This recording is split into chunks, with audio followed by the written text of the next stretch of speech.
Right, Megan, so what are we talking about? How are we kicking this off? So we're going to kick it off with clinic working versus home working. So I have been in the industry for 3 years now, so I'm relatively new compared to you two. And I currently work in a home clinic. So for me, it was a great way to start my business. It meant that I could really build without having to have massive overheads to start with. I could get my client base built up and kind of offer them a service that I felt comfortable in and they felt comfortable in for me to start with. Because I feel like when you first start, you're obviously taking a massive leap from the NHS kind of collaborative world into being on your own. Yeah, working from your home environment. So at least you feel a little bit comfortable somewhere. And then once you build, I'm starting to get to the point now where I'm kind of starting to outgrow my home-based environment. I'm looking for more, like I've got inspiration from you two. Don't do it. Run. Stay at home. And then, but then looking into clinic working, and I've definitely heard some horror stories, where people, either you work in a clinic as an independent practitioner, and people try and take over your business, or you find that, you just don't gel well with that clinic environment. But I know that you guys have had different experiences, because obviously you've gone from maybe working from home to being leaders and owners of your own clinics. So I don't know where you want to go from there. So what would you say, because you work from home at the minute, we don't. So what would you say, if anyone was listening, is going to be like, when do they take that step? Because we can all answer this different. When is the right time to jump? Because you've not done it yet, so why? Tell me why. I think it's more fear. Yeah. Definitely. But also I feel like there's not enough guidance. There's not something out there that's like, oh, so you're based in this area and legally you need to follow X, Y, Z. Because even from where I'm based, my council have completely different regulations from Great Yarmouth to Norwich. Like even with clinical waste disposal, one of them in Norwich was like, oh, just double bag it and put it in a normal bin. Whereas where I am at the moment, I've got, proper clinical waste bins outside. So it's kind of, there's no guidance. There's not like a book of how do I do this. You have to seek it out. Practitioners couldn't be ready anyway. So if a council said you have to move out and work from a regulated premises at year 1, some people won't be ready. I think it depends on the practitioner when you're ready, if you feel you've outgrown it. But some people never outgrow it. I know some great aesthetic businesses, they're so busy and they just work from home. And I've seen lots of people own clinics and then go back to working from home because trust me, you don't realise how sweet it is sometimes until you've moved out of that house. I loved my home clinic. At the time I thought I didn't, and I thought this isn't enough for me. I want one of those big aesthetic clinics.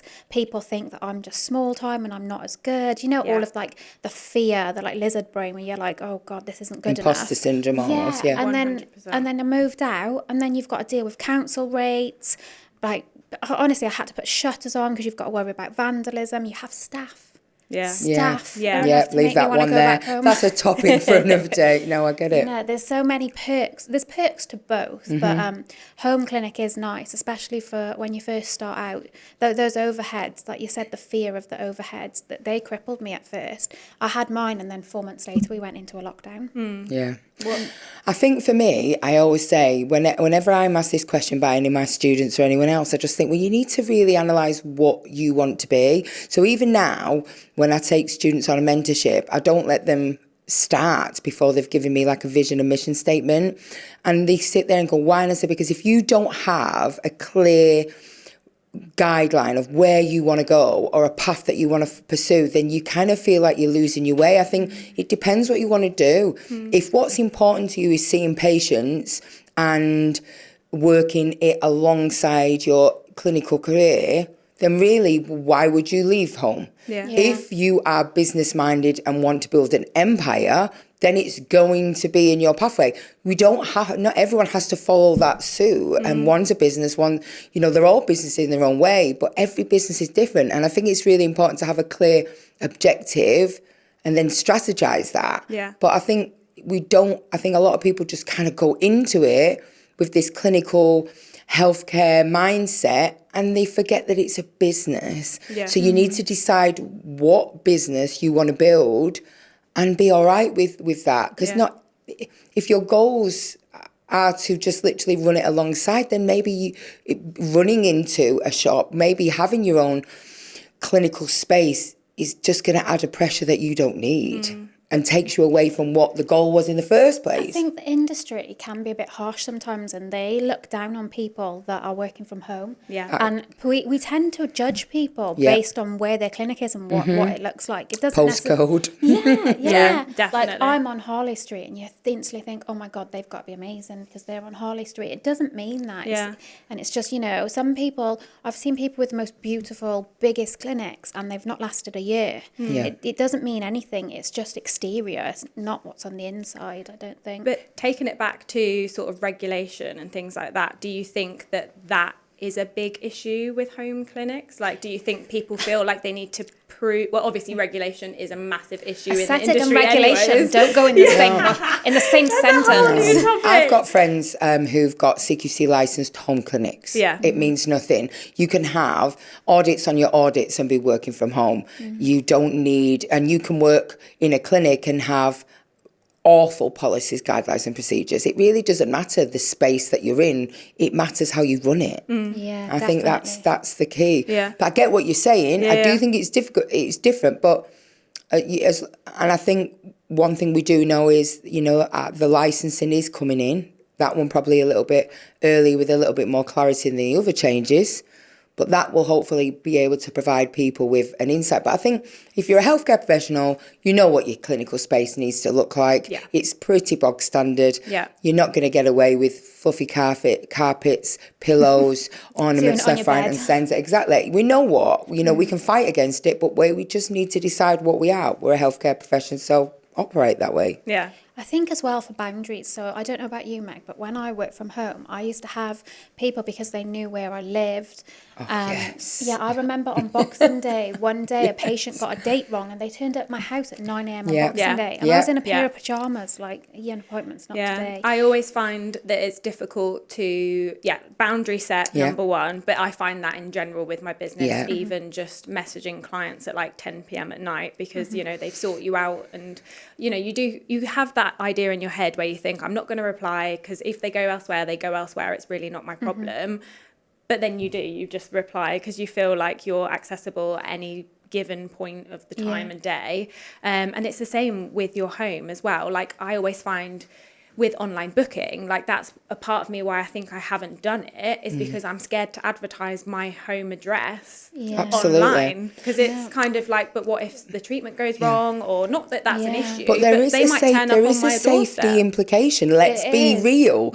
I have, as do you probably, we have shutters, CCTV, magnetic locks, alarms for a reason, not just because we want to spend money on the maintenance, for a reason. In my clinic, I've got hundreds of thousands of pounds of machines. At one point, probably £10,000 worth of dermal filler alone on my side. That is tempting. Where's your clinic to again? No, I'm not telling you. It's never there. It's never left on site. Don't come in. But it's true.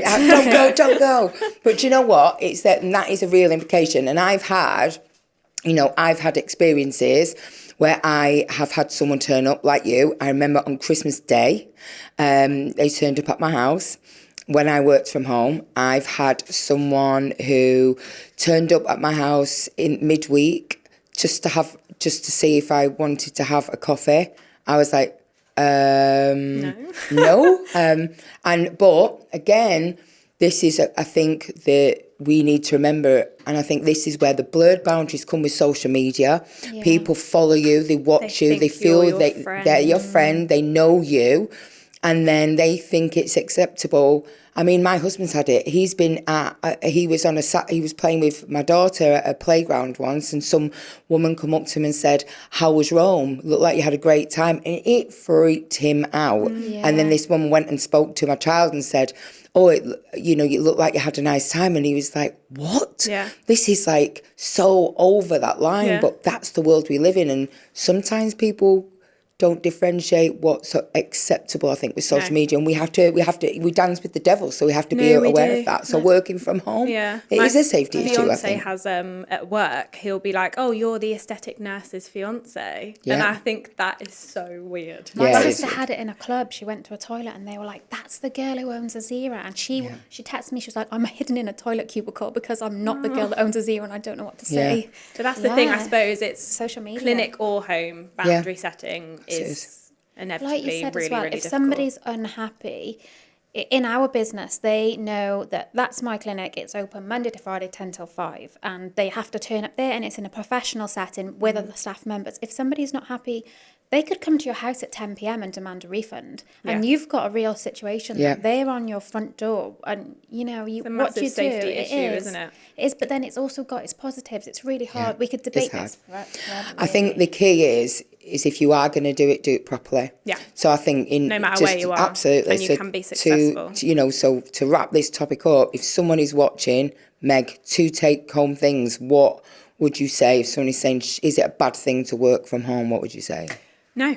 It is not a bad thing to work from home. Like you said, you can be CQC regulated, licensed, and doing it well, and you can build a really big regular client base from working from home. It doesn't mean that you're any lesser of a practitioner at all. Anything, Grace, do you want to finish with?